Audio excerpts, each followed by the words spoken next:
Student, आज हम लोग टोटल इंटरनल रिफ्लेक्शन अर्थात पूर्ण आंतरिक परावर्तन के बारे में पढ़ेंगे। ये पूर्ण आंतरिक परावर्तन अर्थात टोटल इंटरनल रिफ्लेक्शन, जिसको शॉर्ट फॉर्म में हम लोग TIR के नाम से भी जानते हैं, ये है क्या?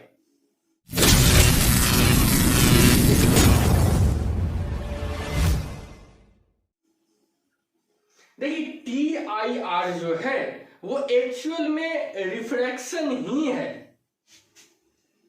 लाइट को एक मीडियम से दूसरे मीडियम में ही भेजने का कोशिश किया जाता है, बट जाता नहीं है। लाइट जो है उसी मीडियम में वापस लौट आता है। लेकिन ये जो रिफ्लेक्शन होता है वो दूसरे रिफ्लेक्शन से, जैसे हम लोग पढ़े हुए थे स्टार्टिंग में जो रिफ्लेक्शन पढ़े थे, उससे ये अलग होता है। कैसे अलग होता है ये समझते हैं कि जब हम लोग रिफ्लेक्शन पढ़े थे प्लेन सरफेस या स्फेरिकल सरफेस से, तो हम लोग मिरर से रिफ्लेक्शन देखे हुए थे। मतलब एक सरफेस जो था उसका कलर किया हुआ था और दूसरे सरफेस से लाइट जो है रिफ्लेक्ट करता था, या किसी भी मीडियम से अगर रिफ्लेक्ट करता था लाइट जो है, रिफ्लेक्शन हम लोग देखते थे, तो वो मीडियम ट्रांसपेरेंट नहीं होता था। लेकिन यहां पर जो रिफ्लेक्शन देखेंगे टोटल इंटरनल रिफ्लेक्शन TIR, वो एक ट्रांसपेरेंट मीडियम से देखेंगे। ये कब होता है? जब लाइट को हम लोग डेंसर से रेयरर मीडियम की तरफ मूव कराने का कोशिश करते हैं, तो एक सर्टेन एंगल पे, ये अगर एंगल ऑफ इंसिडेंस एक हर एक मीडियम के लिए अलग अलग होता है, हर एक कलर के लिए अलग अलग होता है, हर एक टेम्परेचर पे अलग अलग होता है, ठीक है। तो अगर हम इसको इस तरीके से बोले कि किसी पार्टिकुलर मतलब एंगल ऑफ इंसिडेंस के बाद लाइट जो है दूसरे मीडियम में रिफ्रैक्ट नहीं हो पाता, दूसरे मीडियम में नहीं जा पाता है, अगर हम डेंसर से रेयरर की तरफ मूव कराते हैं, तो उसके बाद का उस एंगल से ज्यादा जैसे जैसे एंगल ऑफ इंसिडेंस होते जाएगा, तो उसके बाद जितना भी प्रोसेस होगा, है ना, जितना भी इंसिडेंट होगा वो रिफ्रैक्शन नहीं होके रिफ्लेक्शन में हम लोग समझेंगे, रिफ्लेक्शन में पढ़ेंगे। और इसी प्रोसेस को हम लोग TIR कहते हैं। इसको समझते हैं कि कैसे होता है।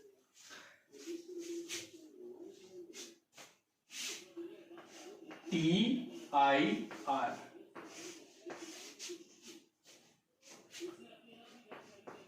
टोटल इंटरनल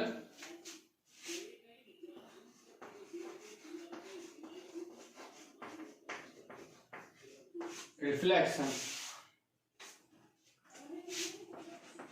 पूर्ण आंतरिक परावर्तन, है ना। पूर्ण आंतरिक परावर्तन, हम लोग तो अब रिफ्लेक्शन तो पढ़ चुके हैं पहले, है ना। अब तो हम लोग रिफ्लेक्शन पढ़ रहे हैं, लेकिन फिर भी यहां पे एक टर्म आ गया रिफ्लेक्शन। तो रिफ्रैक्शन में रिफ्लेक्शन का क्या काम? रिफ्रैक्शन में रिफ्लेक्शन का क्या काम?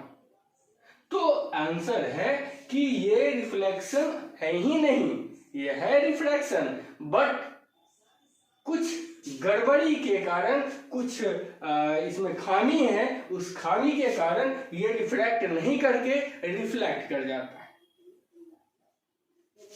चलिए देखते हैं कैसे। यहां पे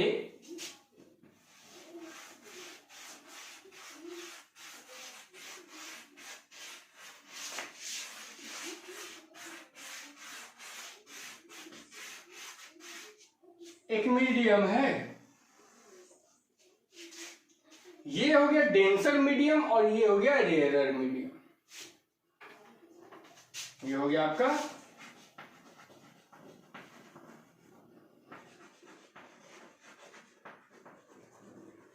और ये वाला हो गया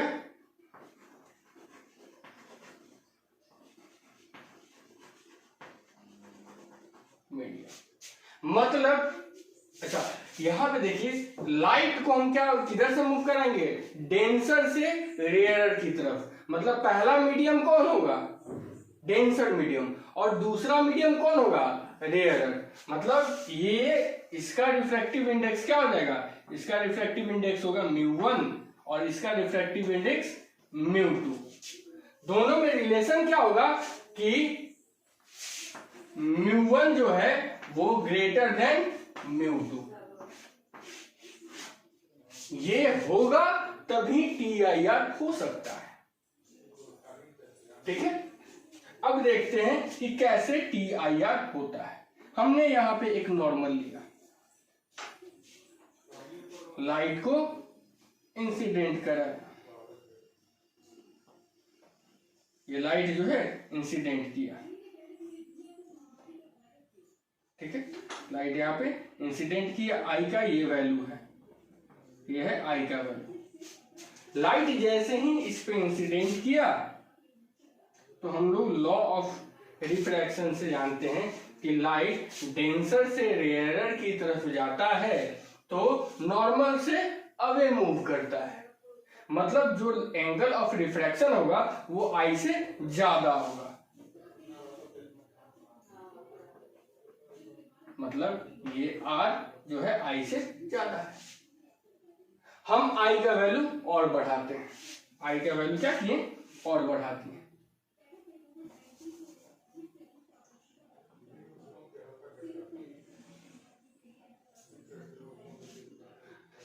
ये सोर्स से गया, पहले आई इतना था, अब आई हम बढ़ा के इतना कर दिए। अब जैसे देखिए और बड़ा करेंगे तो ये और इधर भागेगा, और बड़ा करेंगे ये और इधर भागेगा। जैसे बड़ा करके हम इतना कर दिए, पता चला कि यह जो है इसी सरफेस के पैरेलल निकल गया, इसी सरफेस के पैरेलल निकल गया। अब क्या करते हैं कि आई का वैल्यू और बढ़ाते हैं, क्योंकि हर केस में ये अब आर ये हो गया, हर केस में आई से बड़ा होगा क्योंकि डेंसर से रेयर की तरफ जा रहे हैं। एंगल ऑफ इंसिडेंस को और हम लोग आगे बढ़ा दिए,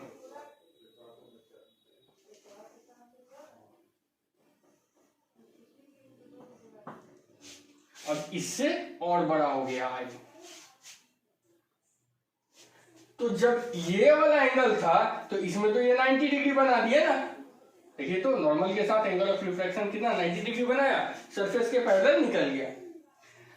अब तो आई का वैल्यू इससे भी ज्यादा हो गया, तो जब आई का वैल्यू इससे अधिक हो जाएगा तो आर का वैल्यू और ज्यादा होगा। तो आर का वैल्यू जैसे ही बढ़ाएंगे पता चलेगा ये इसी एंगल मतलब कि इसी मीडियम में वापस लौट आया। ये हो गया आर। तो अब देखिए तो इस रे का क्या इसका या इसका मीडियम चेंज हुआ? इन दोनों रे का मीडियम तो चेंज नहीं हुआ। और हम रिफ्रैक्शन का जो डेफिनेशन पढ़े हैं कि लाइट जो है किसी सरफेस से टकराकर पुनः उसी मीडियम में वापस लौट आता है, मतलब उसका मीडियम चेंज नहीं होता है, तो वह प्रोसेस क्या कहलाता है? रिफ्लेक्शन कहलाता है।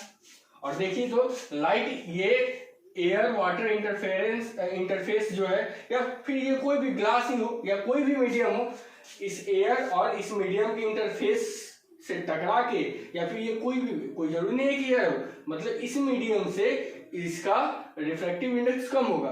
तो ये दोनों मीडियम का जो इंटरफेस है उससे टकरा के लाइट वापस इसी मीडियम में आ गया, तो इस प्रोसेस को हम लोग बोलेंगे TIR। TIR में टोटल इंटरनल रिफ्लेक्शन में जो सबसे इंपॉर्टेंट टर्म होता है वो होता है क्रिटिकल एंगल। क्रिटिकल एंगल क्या होता है? तो जैसे जैसे हम लोग एंगल ऑफ इंसिडेंस बढ़ाते जा रहे हैं, एंगल ऑफ रिफ्लेक्शन बढ़ते जा रहा है। एक ऐसा टाइम आता है कि एंगल ऑफ रिफ्रैक्शन 90 डिग्री का हो जाता है। मतलब क्या होता है कि वह इस मीडियम में नहीं जाके इसी मीडियम के इंटरफेस पे पैरेलल निकल जाता है। ये इंटरफेस हुआ और इसी के पैरेलल ये लाइट क्या हुआ? निकल गया। तो जब लाइट निकल गया तो ये हर मीडियम का एक पार्टिकुलर एंगल होता है, उस एंगल पे ये इंसिडेंट होता है और इस एंगल को हम लोग बोलते हैं क्रिटिकल एंगल। इस एंगल को हम लोग क्या बोलते हैं? क्रिटिकल एंगल, क्रांतिक कोण।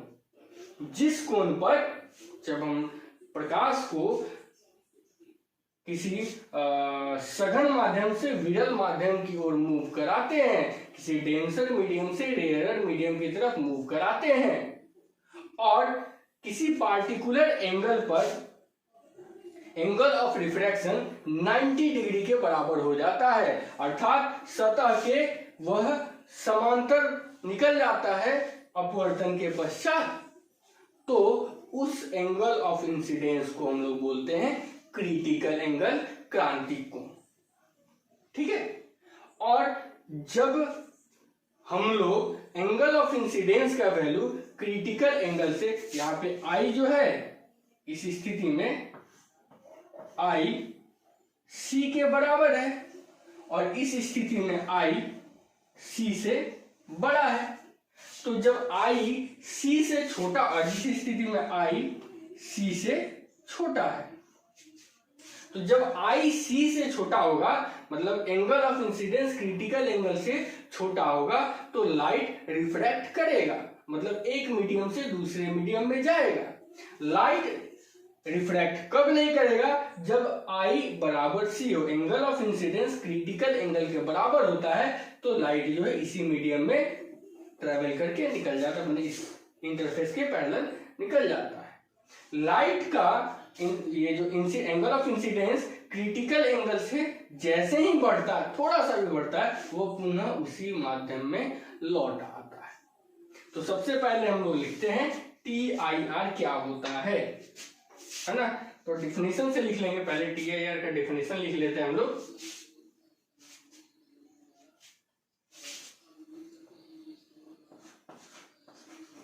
During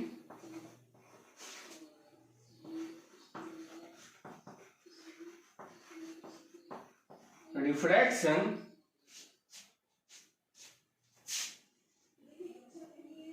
when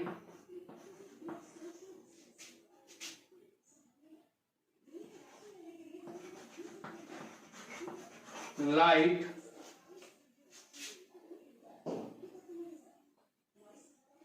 goes to rarer medium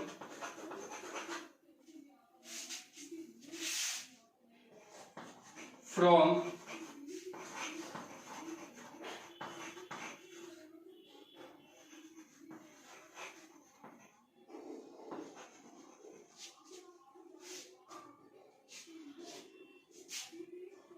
but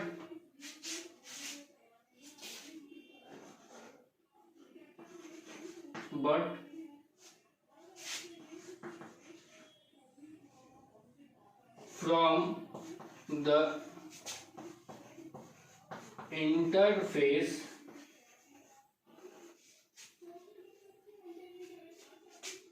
it returns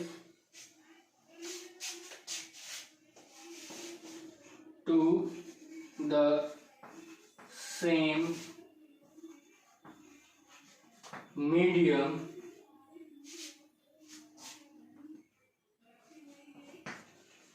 then the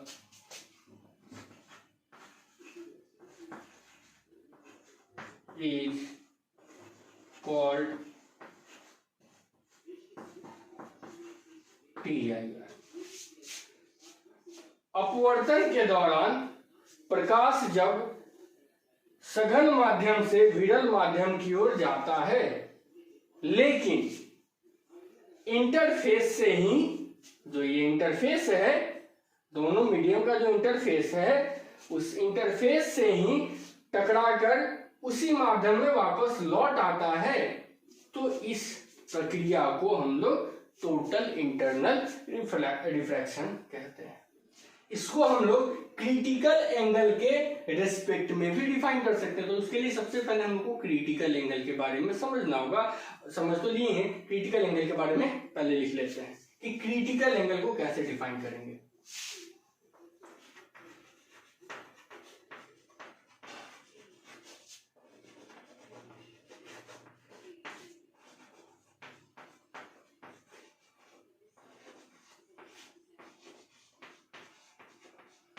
क्रांतिक कोण, क्रिटिकल एंगल, क्रांतिक कोण। अब देखिए यहाँ पे कि ये क्रांतिक आई जो है सी के बराबर हो जा रहा है, मतलब क्रिटिकल एंगल के बराबर हो जा रहा है। कब? जब एंगल ऑफ रिफ्रैक्शन जो है वो 90 डिग्री का हो जा रहा है, आर इक्वल टू 90 डिग्री। तो जब लाइट डेंसर से रेयर मीडियम की तरफ जाता है तो किसी पर्टिकुलर एंगल ऑफ इंसिडेंस पे एंगल ऑफ रिफ्रैक्शन जो है 90 डिग्री का हो जाता है, और ये एंगल ऑफ इंसिडेंस क्या कहलाता है? उस मीडियम के लिए क्रिटिकल एंगल कहलाता है। लिखेंगे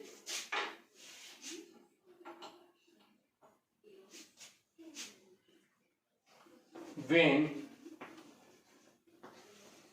ray of light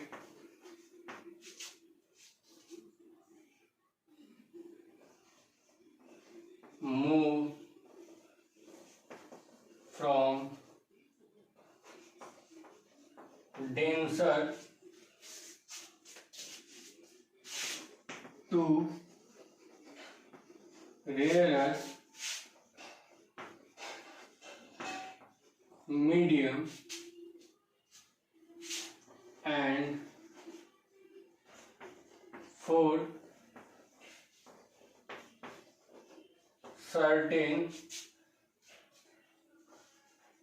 angle of incidence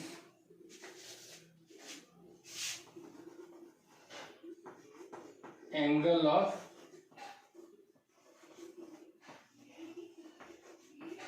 refraction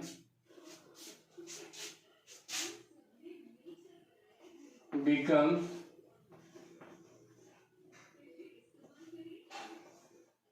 ninety degree,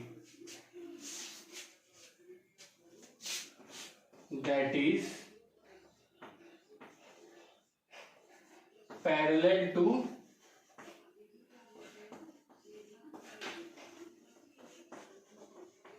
interface. तो जैसे ही r 90 डिग्री का हो गया तो आपका जो एंगल ऑफ इंसिडेंस क्या हो जाता है? Critical angle.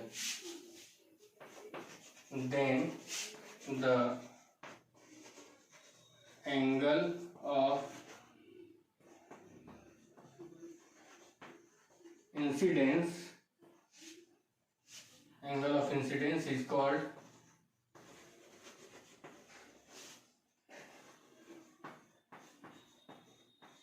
क्रिटिकल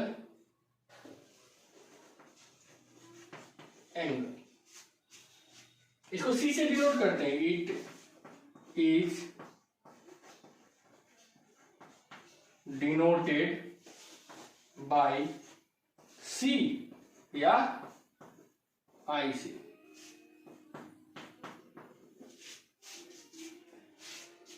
तो जब प्रकाश की किरण सघन माध्यम से विरल माध्यम की ओर जाती है तो किसी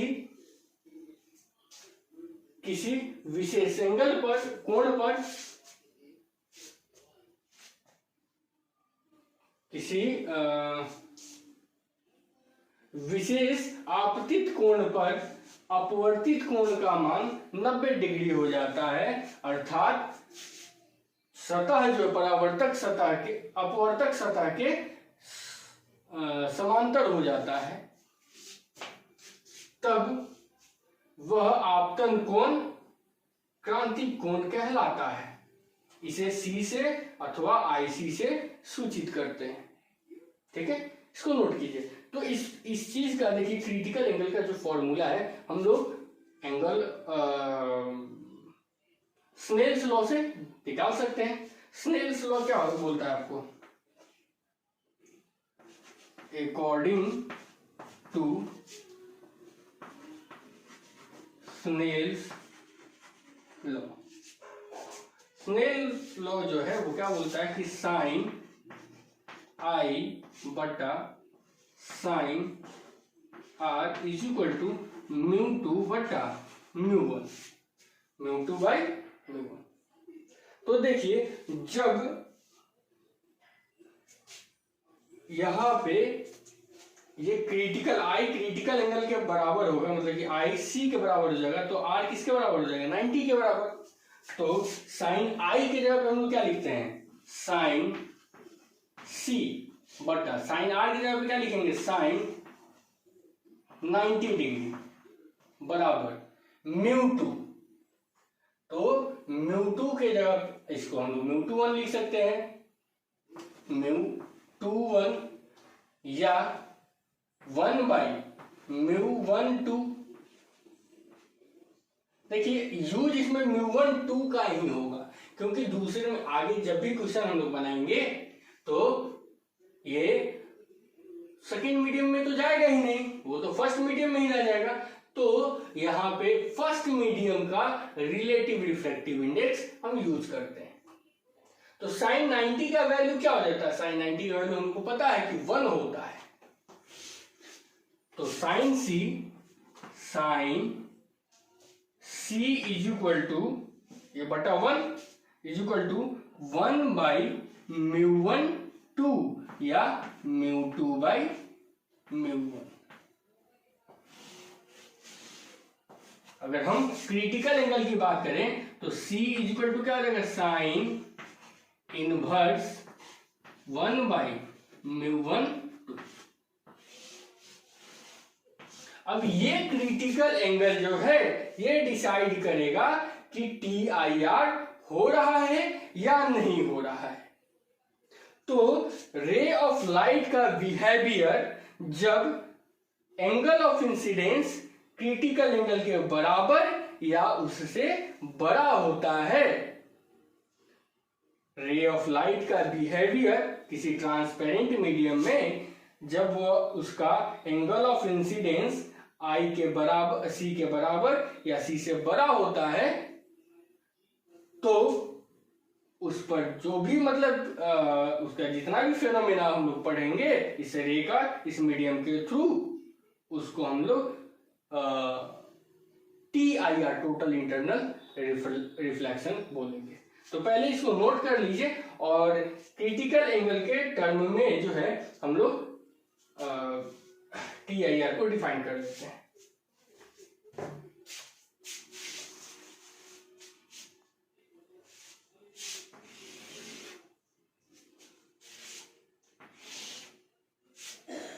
TIR पूर्ण आंतरिक परावर्तन। When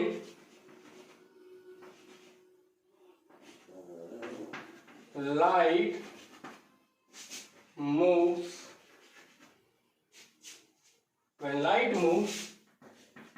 from denser to rarer medium,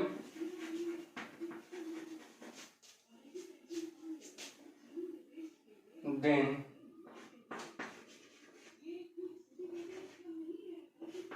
the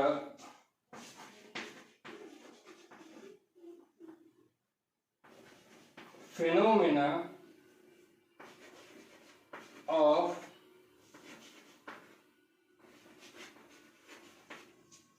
light for I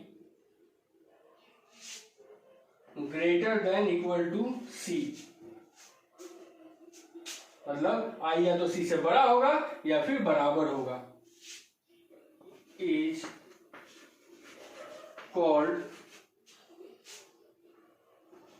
TIR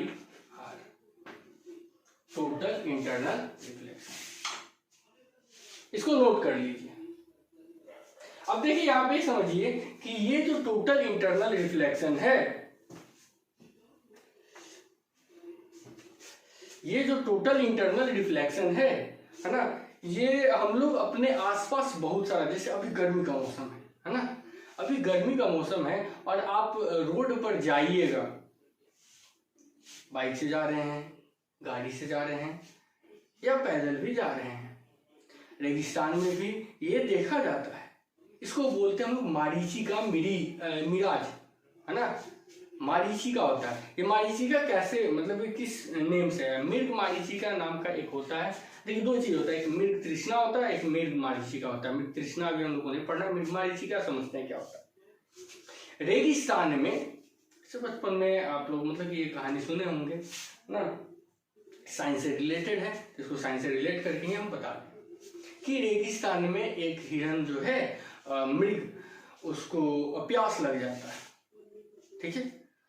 अगर वो किसी एक डायरेक्शन में जाती है ना, तो मे भी वो रेगिस्तान को पार कर सकती थी अपने मौत से पहले, है ना, अपने मौत से पहले वो रेगिस्तान को पार कर लेती और मे भी उसको कहीं तालाब ये सब मिल जाता और वो पी लेती तो मरने से बच जाती। बट वो जिधर देख रही थी रेगिस्तान के बीचों बीच पहुंच गई थी और धूप काफी चिलचिला, मतलब कि बहुत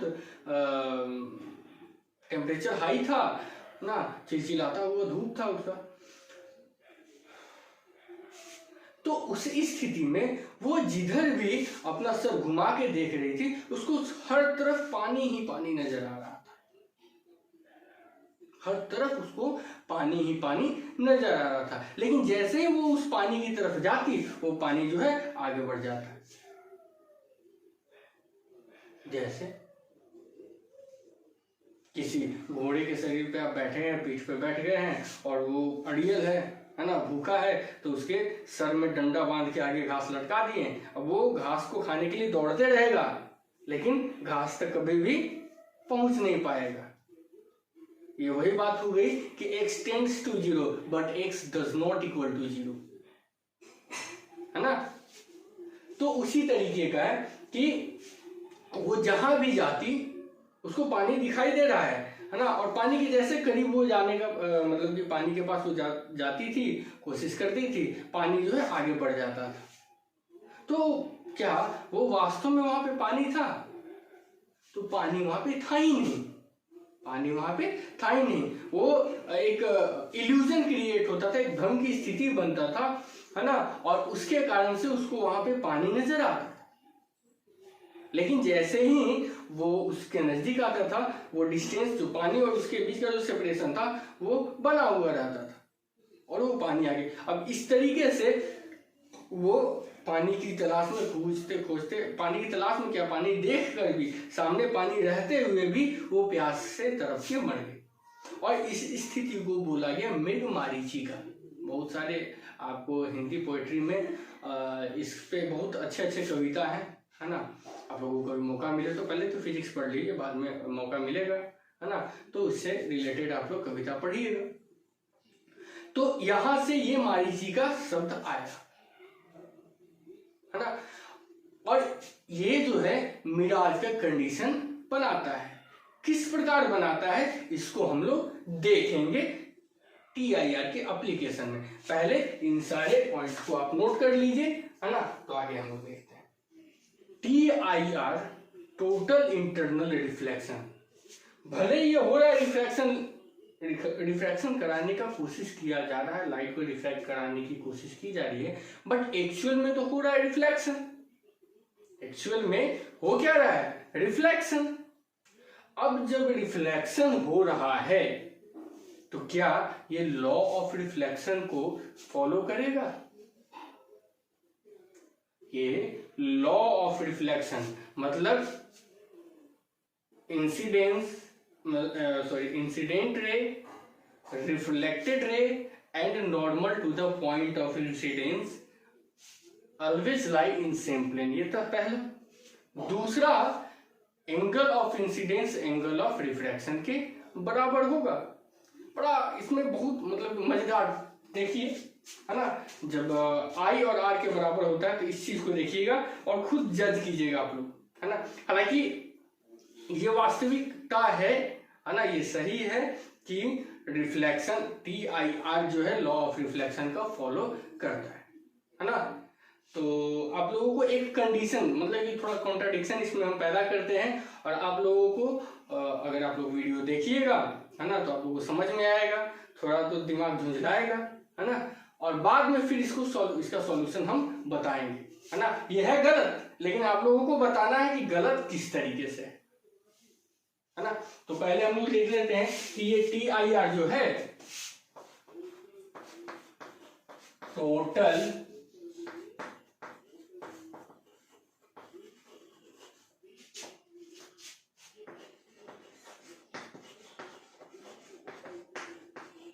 reflection obeys the law of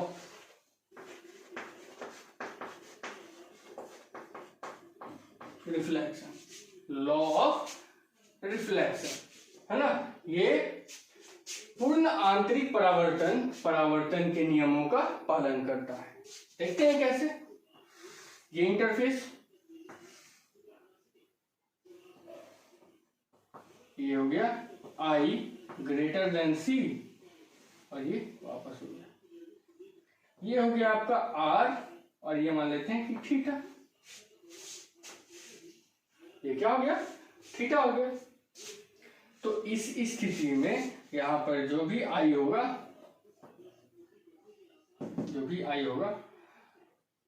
इसको थीटा ही मान लेते हैं है ना, इसको थीटा मान लेते हैं, जो कि ग्रेटर देन C है। तो ये थीटा होगा तो ये भी थीटा होगा। अब देखिए ये इंसिडेंट रे हो गया, ये रिफ्लेक्टेड रे हो गया, और ये नॉर्मल हो गया, ये पॉइंट ऑफ इंसिडेंस हो गया।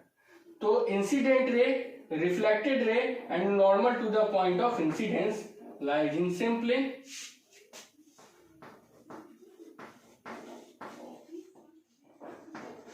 और ये एंगल ऑफ इंसिडेंस और एंगल ऑफ रिफ्लेक्शन बराबर होगा।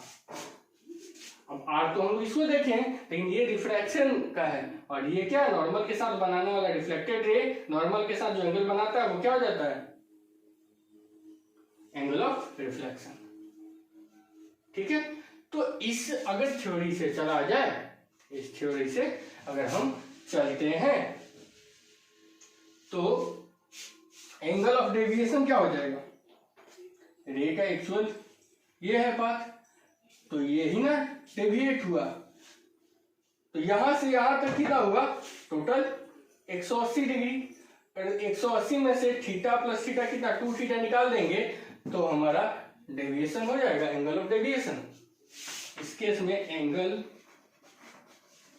ऑफ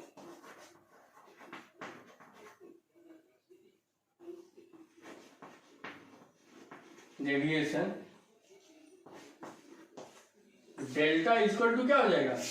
पूरा का पूरा स्ट्रेट लाइन पे 180 डिग्री, 180 डिग्री बना देंगे, माइनस, अब इसको निकालने के लिए क्या करेंगे? 180 डिग्री में से इतना को हटा देंगे तो थीटा प्लस थीटा कितना हो जाएगा? 2 थीटा। ये एंगल ऑफ डेविएशन होगा। एंगल ऑफ डेविएशन कब मैक्सिमम होगा? जब इसका वैल्यू, थीटा का वैल्यू मिनिमम होगा। थीटा का वैल्यू मिनिमम कितना हो सकता है कि TIR हो? तो TIR कब हो रहा है? मिनिमम वैल्यू जो है IC के बराबर हो रहा है, तभी वो मीडियम चेंज नहीं कर पा रहा। मतलब कि TIR के लिए इनिशियल कंडीशन क्या होना चाहिए? I जो है C के बराबर होना चाहिए, अर्थात थीटा जो है C के बराबर होना चाहिए। तो थीटा TIR के लिए थीटा का मिनिमम वैल्यू कितना हो सकता है? C हो सकता है, क्रिटिकल एंगल हो सकता है ना। तो जब थीटा का मिनिमम वैल्यू क्रिटिकल एंगल होगा तभी जाके आपका जो एंगल ऑफ डेविएशन जो है मैक्सिमम होगा। 4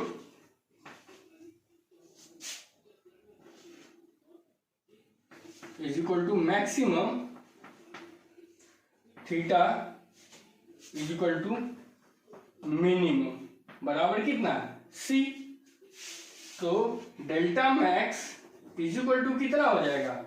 180 माइनस 2C, 180 माइनस 2C, ये आपको मैक्सिमम डेविएशन मिलेगा। इतना तो हम लोग देख लिए है ना। अब जो है कॉन्ट्राडिक्शन वाली बात उस पे आते हैं। पहले इसको नोट कर लीजिए आप लोग, फिर उस पे आते हैं।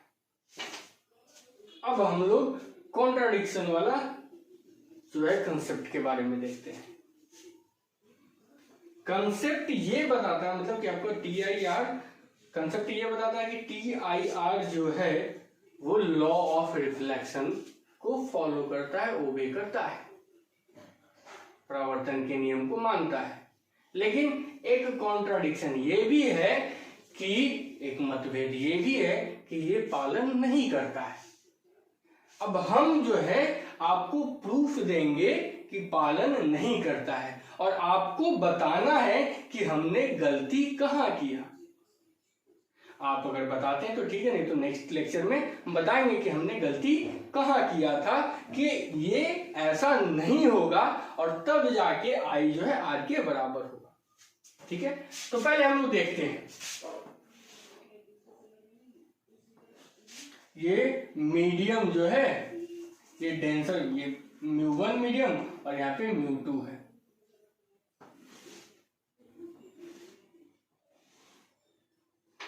लाइट जो है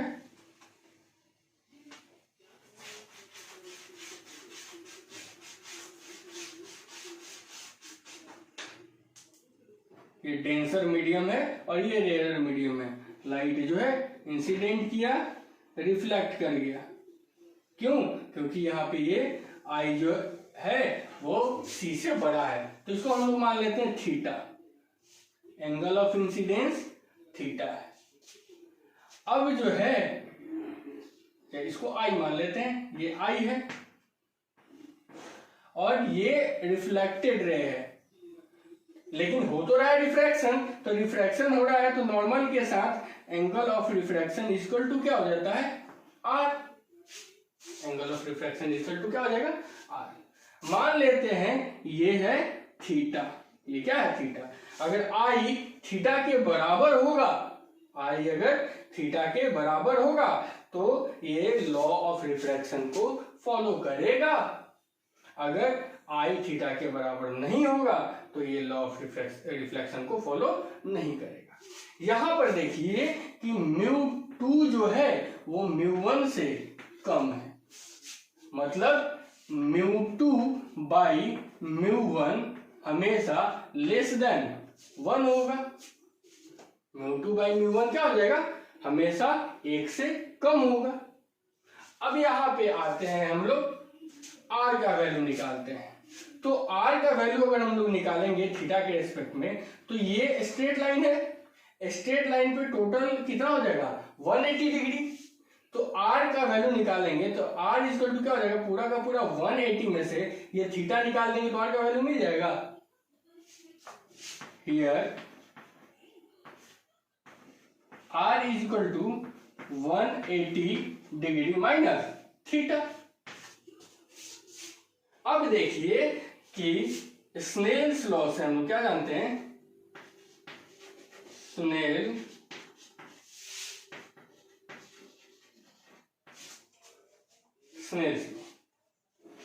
साइन आई बटा साइन आर।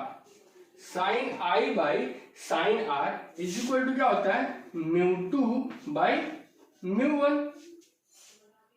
तो साइन आई बटा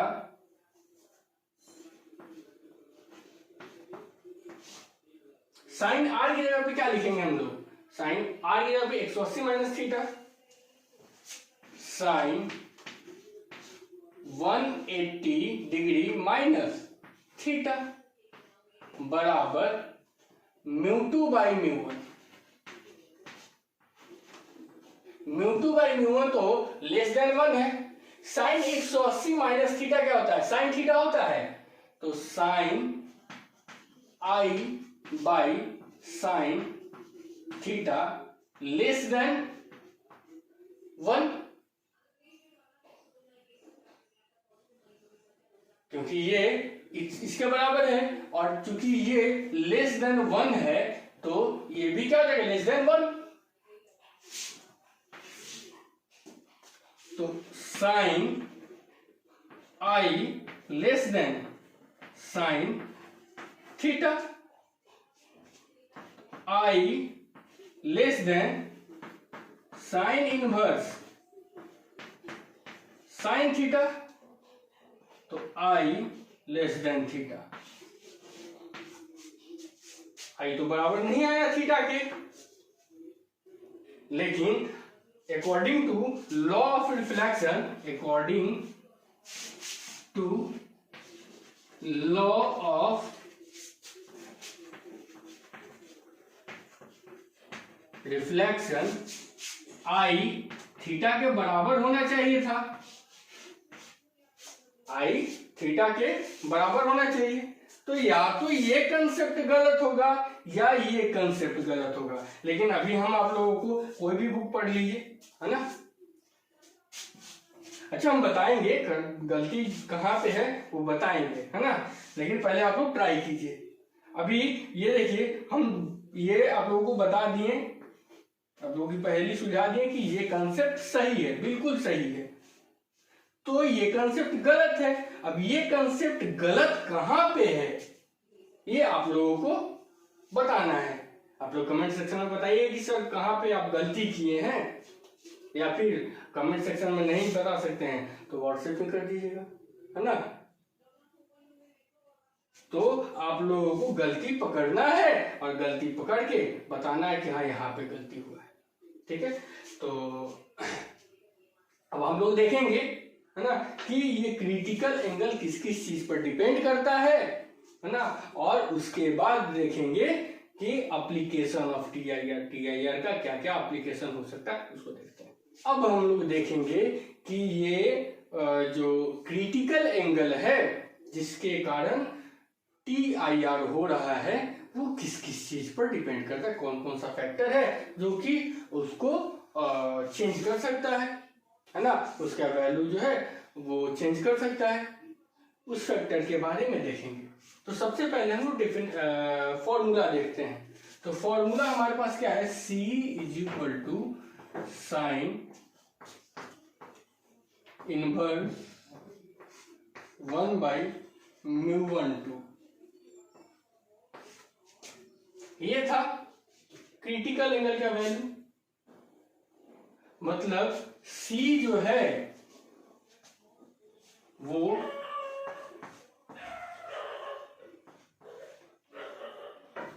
साइन C डिपेंड करता है इस पे, और हम लोग जानते हैं V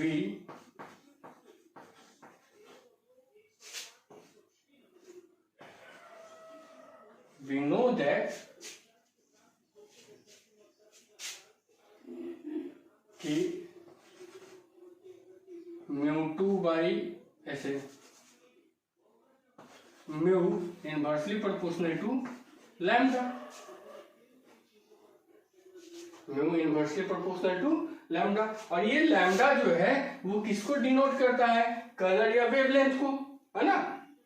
तो यहां पे हम लोग ऐसे लिख सकते हैं साइन C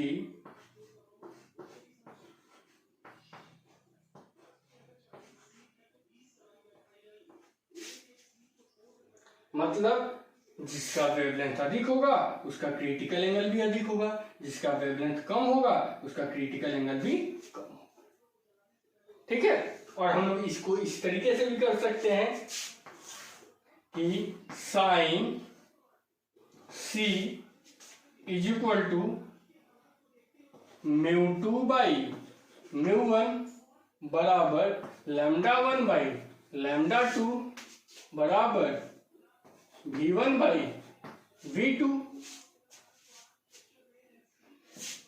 यहां से एक और कंक्लूजन निकल सकता है कि जिसका वेवलेंथ ज्यादा है उसका क्रिटिकल एंगल भी अधिक होगा। जैसे lambda red greater than lambda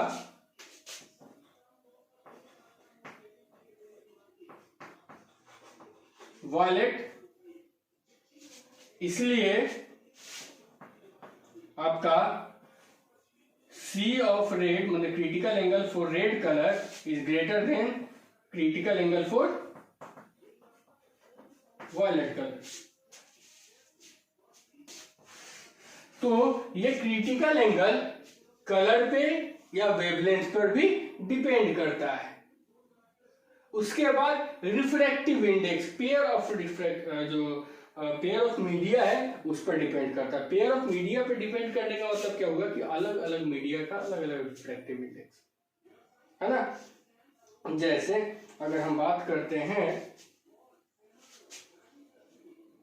glass और एयर का मीडियम, ग्लास एयर का मीडियम मतलब लाइट ग्लास से एयर में जाने का कोशिश कर रहा है और वहां पे टी आई आर हो रहा है, तो सी का वैल्यू हम लोग निकालेंगे तो sine inverse mu by mu, sine inverse mu by mu. जैसे हम लोग देखते हैं ग्लास के लिए, फॉर ग्लास, तो ग्लास के लिए अगर हम लोग देखते हैं तो sine C is equal to mu by mu. Second medium आपका एयर है तो यहां पे हम लोग एयर डाल सकते हैं, एयर, और फर्स्ट मीडियम आपका ग्लास है तो sine C is equal to, air का कितना हो जाएगा जी, एयर का हो जाएगा 1 और ग्लास का कितना हो जाता है 3, मतलब 1.5 ला दिए यहाँ पे, काट दिए तो 2/3। अब C इक्वल टू क्या रहेगा, साइन इनवर्स 2/3। तो साइन इनवर्स 2/3 का वैल्यू कितना होगा, तो अगर हम वो निकालते हैं कैलकुलेटर से देखते हैं,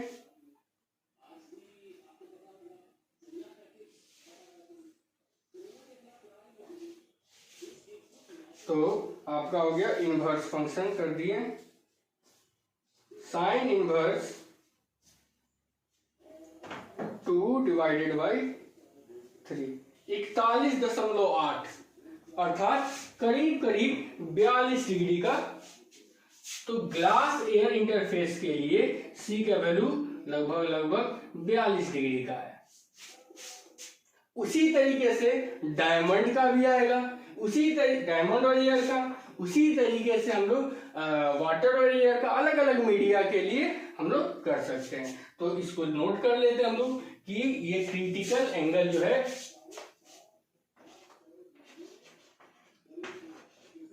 क्रिटिकल एंगल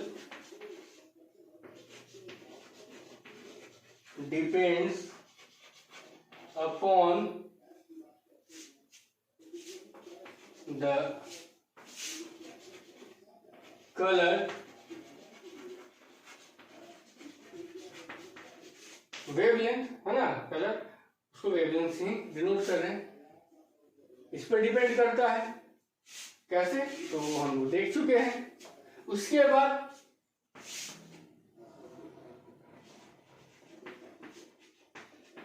क्रिटिकल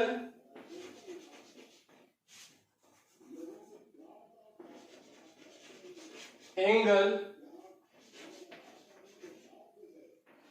डिपेंड्स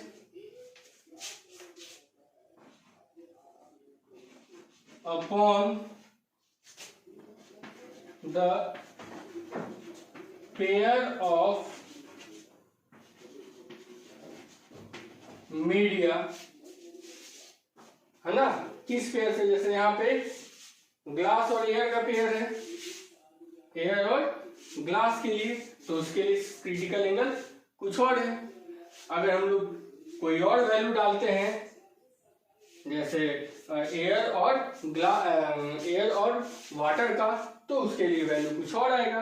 अगर हम वैल्यू डालते हैं डायमंड का और एयर का, तो उसके लिए वैल्यू कुछ और आएगा।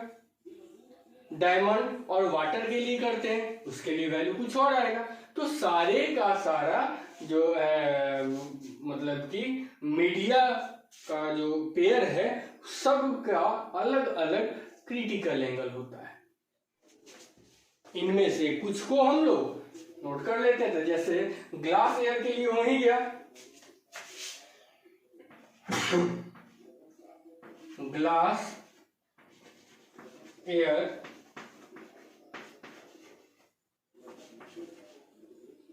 ग्लास एयर का जो पेयर होगा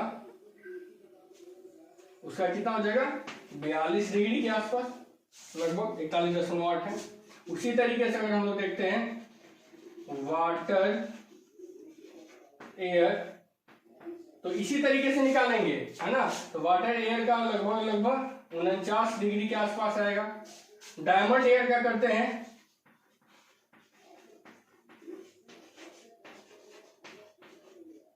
डायमंड एयर का करते हैं तो ये करीब करीब 24 डिग्री का के आसपास होगा। देखिए मीडियम जितना डेंसर होगा, यहां पे देख लीजिए, मीडियम जिस मीडियम से जा रहा है, मीडियम जितना अधिक हो डेंसर होगा, मतलब म्यू का वैल्यू जितना अधिक होगा, क्रिटिकल एंगल उतना ही कम होगा, है ना। मतलब बहुत कम एंगल ऑफ इंसिडेंस पर ही लाइट क्या हो जाएगा, रिफ्लेक्ट कर जाएगा, वो दूसरे मीडियम में नहीं जाएगा। आगे हम लोग देखेंगे TIR में ब्रिलियंस ऑफ डायमंड, डायमंड का जो उतना ज्यादा चमकने का जो कारण होता है वो सिर्फ और सिर्फ TIR ही होता है, यही कारण होता है ना। तो इसको हम लोग देखेंगे, तो पहले इसको नोट कर लिए, फिर देखते हैं और भी फैक्टर, जैसे टेम्परेचर हुआ, है ना। तो टेम्परेचर पे किस प्रकार से डिपेंड करता है, देखिए कि जैसे जैसे टेम्परेचर बढ़ते जाता है, टेम्परेचर बढ़ेगा तो रिफ्रैक्टिव इंडेक्स क्या हो जाएगा, घटते जाएगा, क्योंकि टेम्परेचर बढ़ने से मीडियम जो है वो रेयरर होते जाता है। तो जब मीडियम रेयरर होगा, मीडियम जो है रेयर हो जाएगा, तो उसका रिफ्रैक्टिव इंडेक्स क्या हो जाएगा, कम हो जाएगा, और रिफ्रैक्टिव इंडेक्स कम हो जाएगा तो क्रिटिकल एंगल क्या हो जाएगा, बढ़ जाएगा, है ना। तो पहले इसको नोट कर लीजिए, इसको मिटाते हैं।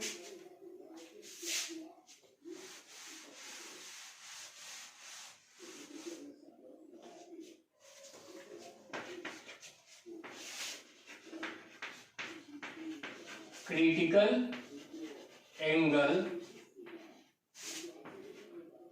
also depends upon the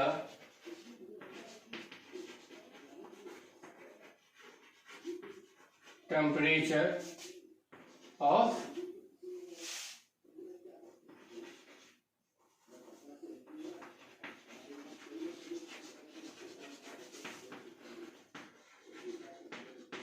medium, है ना। क्यों, क्योंकि जैसे हम लोग टेम्परेचर बढ़ाएंगे, with increase in temperature decrease in refractive index.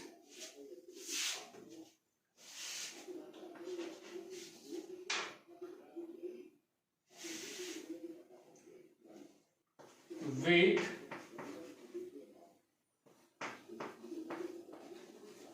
increase in temperature there are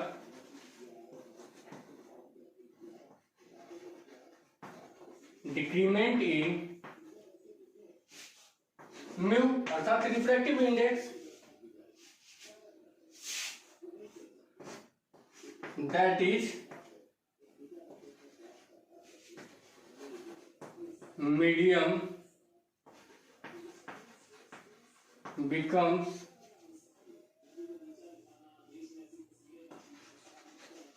rare, medium जो है रेयर होते जाता है। तो जैसे टेम्परेचर इंक्रीज करेंगे, जैसे हम लोग टेम्परेचर इंक्रीज करेंगे तो क्रिटिकल एंगल क्या हो जाएगा, डिक्रीज करेगा। टेम्परेचर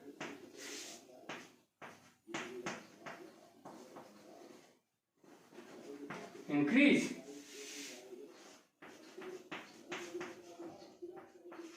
क्रिटिकल एंगल जो है वो क्या करेगा, डिक्रीज करेगा, क्रिटिकल एंगल डिक्रीज करेगा। तो इसको पहले नोट कीजिए आप लोग, है ना, फिर नेक्स्ट देखते हैं हम।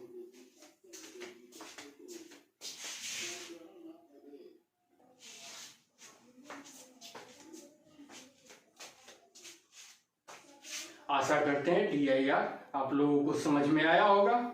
जिसको जो दिक्कत होगा वो आप व्हाट्सएप पर भी पूछ सकते हैं, कॉल करके भी पूछ सकते हैं, या कमेंट सेक्शन में लिखेंगे तो भी हम सॉल्व कर देंगे आप लोगों को।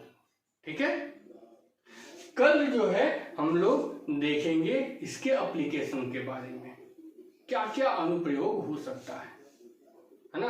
आप लोग पढ़ के आइएगा। जैसे पहला मिराज के बारे में बताएं, तो मिराज कैसे बनता है उसको देखेंगे हम लोग TIR से। उसके बाद मिराज के बाद हम लोग देखेंगे ब्रिलियंस ऑफ डायमंड, डायमंड क्यों इतना ज्यादा चमकता है, हीरा क्यों इतना ज्यादा चमकता है। फिर देखेंगे हम लोग ऑप्टिकल फाइबर, ये काफी इंपॉर्टेंट है। ऑप्टिकल फाइबर जो है बहुत इंपॉर्टेंट टॉपिक है आपके लिए, आपके बोर्ड्स के लिए भी, है ना, और कंपटीशन पॉइंट ऑफ व्यू से भी अगर जाए, नॉलेज के लिए सबसे बेस्ट है। तो आपका ऑप्टिकल फाइबर के बारे में हम लोग पढ़ेंगे। ये आपके कम्युनिकेशन सिस्टम से संबंधित है। कम्युनिकेशन सिस्टम आपके सिलेबस से भले हटा दिया है ना, बट कम्युनिकेशन सिस्टम बहुत इंटरेस्टिंग चैप्टर है।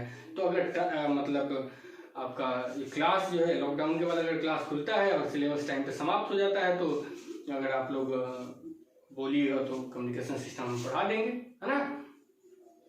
उसके बाद फिर हम लोग देखेंगे पोरोप्रिज्म के बारे में, और फिर फिश का जो है विजन एरिया जो है वो कैसे डेवलप होता है उसके बारे में देखेंगे। तो इसका कुछ जो एप्लीकेशन है ये हम लोग नेक्स्ट वीडियो में देखेंगे। तो इसको बढ़िया से आप लोग नोट कर लीजिए, अच्छे से नोट कर लीजिए, और इससे संबंधित जितना भी प्रॉब्लम होगा, जितना भी क्वेश्चन होगा आपके बुक में, उसको बनाइएगा। जो दिक्कत होगा वो आप मेरे से पूछ लीजिए।